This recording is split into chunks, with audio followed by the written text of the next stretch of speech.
this YouTube channel. Oke, selamat pagi teman-teman Excelis. Perkenalkan, saya Aleta Dira Syasha. Di pagi hari ini saya akan membawakan materi ILM dengan topik The Hidden Strength in Vulnerability. Pertama saya akan mulai dari definisinya dulu. Biasanya kalau dalam konteks IT, vulnerability adalah kerentanan dalam suatu sistem yang dapat menjadi celah keamanan untuk dieksploitasi oleh pihak yang tidak berwenang. Tapi yang kali ini mau aku bahas itu adalah vulnerability dari perspektif psikologi, yaitu vulnerability is the willingness to show up and be seen when we have no control over the outcome, yaitu kondisi di mana seseorang secara sadar bersedia untuk terbuka terhadap keadaan emosional yang dimiliki seperti cemas, malu, atau insecure tanpa takut dihakimi. Yes, Oke, jadi ada seorang peneliti bernama Brené Brown, dan dia menemukan bahwa orang yang memiliki hubungan paling kuat adalah mereka yang berani menunjukkan vulnerability mereka. Dan dari situlah Brené Brown itu mulai untuk fokus meneliti keberanian, malu, dan empati selama lebih dari 20 tahun dengan ribuan responden. Dan berikut adalah yang beliau katakan terkait tentang vulnerability. Vulnerability is weakness. Is it our greatest measure of courage? Yaitu vulnerability bukanlah suatu kelemahan, tapi suatu ukuran terbesar dari keberanian. Nah, kenapa sih vulnerability itu menjadi suatu kekuatan, bukan kelemahan? Kenapa sih vulnerability itu dianggap menjadi sebuah kekuatan, bukan suatu kelemahan? Yang pertama adalah leads to stronger connection. Jadi vulnerability itu build stronger connection and trust. Jadi ketika kita sebagai manusia itu open dengan apa yang kita alami, kesulitan yang kita alami, ketidakpastian yang kita alami, orang itu akan merasa lebih connected, lebih terkoneksi dengan kita. Contohnya ketika seorang pemimpin yang mengakui kalau misalnya dia tuh nggak tahu semua jawaban, tapi dia percaya dengan timnya kalau misalnya bisa menemukan jawaban tersebut sama-sama, itu akan mendapatkan respect yang lebih besar dibandingkan dengan seorang pemimpin yang menunjukkan kalau misalnya dia tuh tahu segalanya gitu, pura-pura tahu segalanya. Jadi vulnerability atau menunjukkan kerentanan ini menciptakan suatu psychological safety, yaitu kondisi di mana seseorang itu akan lebih nyaman untuk sharing, mau ide-ide atau concern yang dirasakan tanpa takut untuk dijudge. Lalu yang kedua itu fosters innovation and creativity. Vulnerability itu juga menciptakan inovasi dan kreativitas yang lebih dibandingkan jika kita tidak terbuka dengan vulnerability itu. Kenapa? Untuk menjadi inovatif itu membutuhkan resiko, dan untuk menghadapi resiko itu membutuhkan vulnerability. Banyak company besar yang juga melestarikan atau menyuruh untuk mengencourage untuk pegawai-pegawainya, employees-nya itu untuk mencoba mengambil resiko dalam prosesnya untuk mendapatkan ide-ide yang sangat wow gitu. Karena seperti there's a saying, kalau misalnya kita nggak bisa dapat hasil yang luar biasa kalau yang kita lakukan itu biasa-biasa aja. Jadi vulnerability itu bisa menciptakan innovation dan creativity. Lalu yang ketiga, builds resilience and growth. Vulnerability itu membuat kita lebih resilient dan terbuka dengan pertumbuhan. Karena ketika kita menunjukkan vulnerable, kita itu memperbolehkan diri kita sendiri untuk belajar dari kesalahan dibandingkan menyembunyikan kesalahan tersebut gitu. Sebuah pertumbuhan itu membutuhkan ketidaknyamanan, dan dengan vulnerability, dengan membiasakan untuk terbuka dengan perasaan-perasaan ketidakpastian itu, vulnerable, itu membantu kita untuk keluar dari zona nyaman dan mengambil kesempatan-kesempatan tanpa takut untuk gagal. Oke. Terus gimana sih kita menerapkan vulnerability ini di lingkup dunia kerja gitu. Yang pertama adalah be honest about challenges without fear of judgment. Jadi yang pertama itu kita being vulnerable itu bukan berarti kita mengumumkan struggle kita ke semua orang juga. Itu being honest about challenges itu maksudnya kita ketika menghadapi kesulitan, ketika menghadapi hal yang nggak kita pahami, itu jangan takut untuk meminta bantuan, untuk bertanya kembali. Lalu yang kedua itu normalize mistake as learning opportunities, yaitu ketika kita melakukan kesalahan, jangan sampai itu juga jadi tempat kita berhenti untuk belajar, tapi dengan membuat kesalahan berarti ya, disitulah kesempatan kita untuk belajar.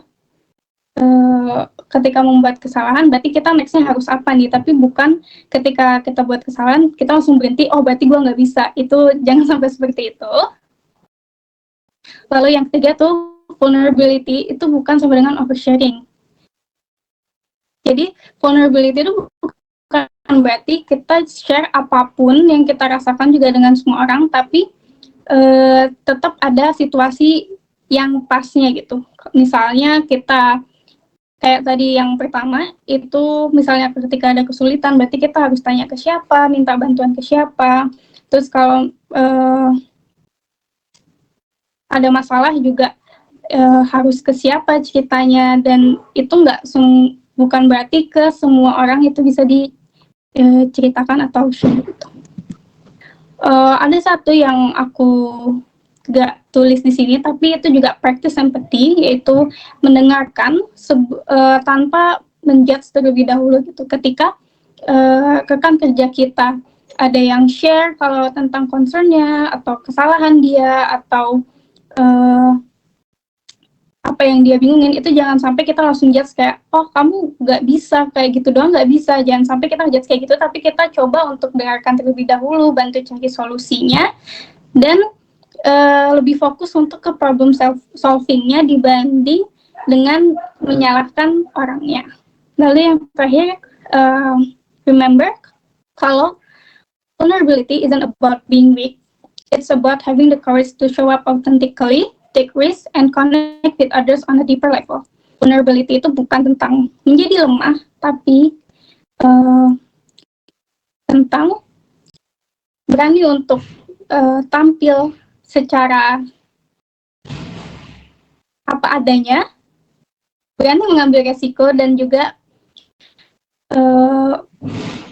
terkoneksi dengan orang-orang lain di level yang lebih dalam. Sekian dari saya. Mohon maaf jika ada kesalahan. Saya izin kembalikan ke Kak Muti. Terima kasih. Topiknya cukup bagus ya, tapi aku ada sedikit pertanyaan. Bagaimana cara mengatasi ketakutan atau rasa malu saat menunjukkan vulnerability di tempat kerja? Itu aja, terima kasih. Oke. Tadi pertanyaannya itu gimana caranya untuk mengurangi rasa takut ketika menunjukkan vulnerability di tempat kerja, kayak gitu ya? Aku izin konfirmasi. Oke. Aku izin jawab. Sebenarnya ini balik lagi ke lingkungan juga. Ketika kita lingkungannya itu memang udah terbiasa untuk menyampaikan concern atau menyampaikan misal ketidaktahuan gitu, pastinya akan secara natural kita juga akan berani untuk mengungkapkan itu. Lalu gimana cara mengurangi rasa takut? Pastinya harus ada yang memulai. Kalau menurut saya itu pastinya harus ada yang memulai terlebih dahulu sih, untuk membiasakan hal-hal seperti itu, untuk menyampaikan concern, untuk menyampaikan ketidaktahuan. Itu harus ada yang mulai, sehingga itu menjadi ketika orang lain melihat juga, oh ternyata nggak apa-apa kok kalau misalnya nanya lagi, oh ternyata nggak apa-apa kok kalau misalnya nggak langsung tahu di saat briefing pertama, misal seperti itu. Jadi gimana caranya? Kalau menurutku memang harus ada yang satu atau dua orang atau kelompok yang memang membiasakan terlebih dahulu gitu sih Kak Kalisya, dan mungkin lebih ke kesadaran diri juga ya, karena kalau misalnya vulnerability, maksudnya bertanya lagi itu bukan suatu hal yang salah gitu, malah lebih baik untuk menghindari kesalahan yang lebih besar di belakang karena kesalahpahaman di awal gitu sih Kak Kalisya. Oke Kak, terima kasih. Ya, mungkin aku mau tanya. Kan sekarang kayaknya banyak orang yang introvert atau pemalu gitu. Nah, gimana sih cara orang introvert atau pemalu ini implementasi atau menerapkan vulnerability ini? Soalnya kan orang introvert tuh agak susah ya ngomong sama orang atau mungkin memulai percakapan duluan. Ya gitu sih.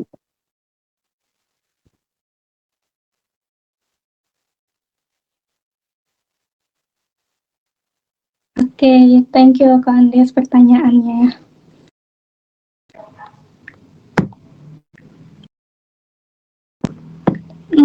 Tadi pertanyaannya terkait untuk orang introvert ya.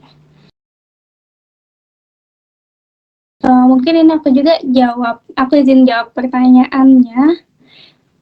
Kalau berdasarkan pengalaman aku pribadi, aku sendiri punya temen yang mungkin agak malu-malu untuk ngobrol dengan teman yang lain atau rekan kerja yang lain gitu.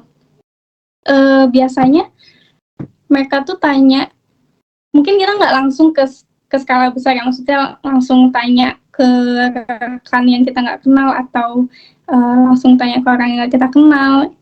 Mungkin bisa dimulai dari tanya ke orang yang terdekat terlebih dahulu gitu. Jadi kita harus punya satu orang at least yang kita bisa tanya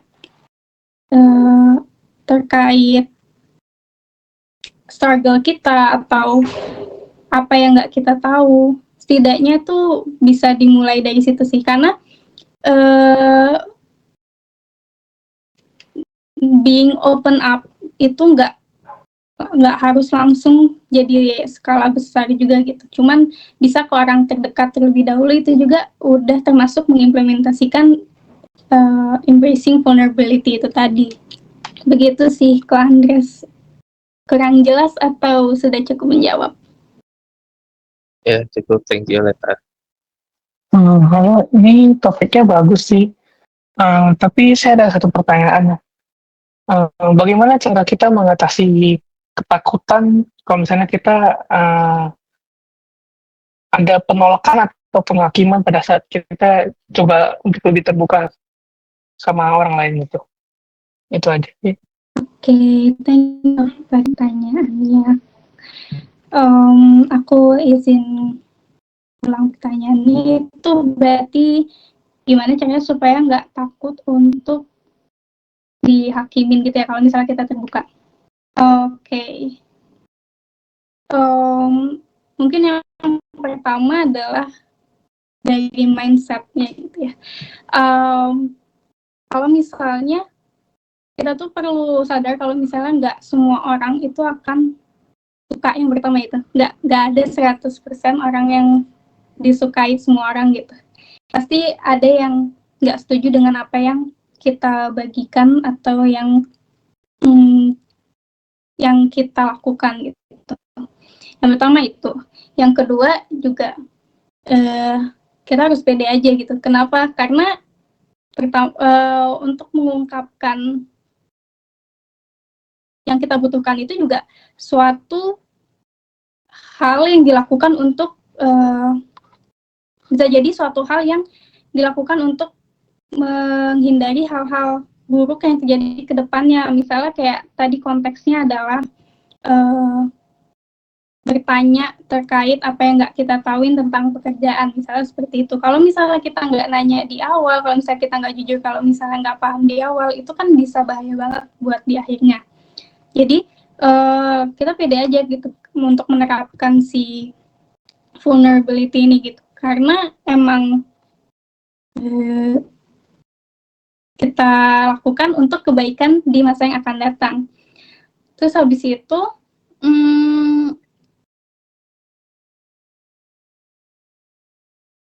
balik lagi kalau misalnya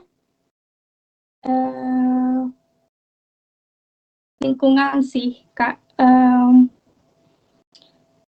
kalau misalnya dari melakukan mengungkapkan si vulnerability, menerapkan si embracing vulnerability ini ternyata menjadi hal buruk gitu, berarti emang lingkungannya aja yang kurang tepat menurutku, karena